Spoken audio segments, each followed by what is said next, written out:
Cancer ఉంది అని నిర్ధారణకు వచ్చిన క్షణం ఒక పేషెంట్ మాత్రమే కాదు, ఆ కుటుంబం మొత్తం భయంతో, ప్రశ్నలతో నిలబడిపోతుంది. అందుకే క్యాన్సర్ చికిత్స తొందరగా మొదలుపెట్టే ప్రక్రియ కాదు. అది పూర్తి అవగాహనతో, సరైన ఆలోచనతో, బలమైన ప్రణాళికతో సాగాలి. డిడిహెచ్ రెనోవా క్యాన్సర్ సెంటర్లో చికిత్స అనేది ముందుగా వ్యాధిని సరిగ్గా అర్థం చేసుకోవడం నుంచే ప్రారంభమవుతుంది. పెట్ సిటీ వంటి ఆధునిక డయాగ్నోస్టిక్స్ ద్వారా వ్యాధి ఏ స్థాయిలో ఉందో స్పష్టంగా తెలుసుకుంటాం.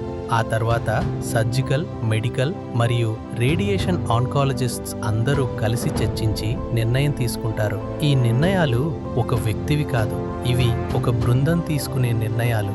దాని ఆధారంగా ప్రతి పేషెంట్కు సరిపోయే పర్సనలైజ్డ్ ట్రీట్మెంట్ ప్లాన్ రూపొందుతుంది. అది శస్త్రచికిత్స అయినా, కీమోథెరపీ లేదా ప్రెసిషన్ రేడియేషన్ అయినా, ప్రతి దశలో భద్రత, శ్రద్ధే ముఖ్యమైనవి. కానీ డిడిహెచ్ రెనోవాలో చికిత్స అంటే మందులు మాత్రమే కాదు, ధైర్యం ఇవ్వడం, అండగా నిలబడటం, పేషెంట్ వెంటే ఉండటమే నిజమైన వైద్యం.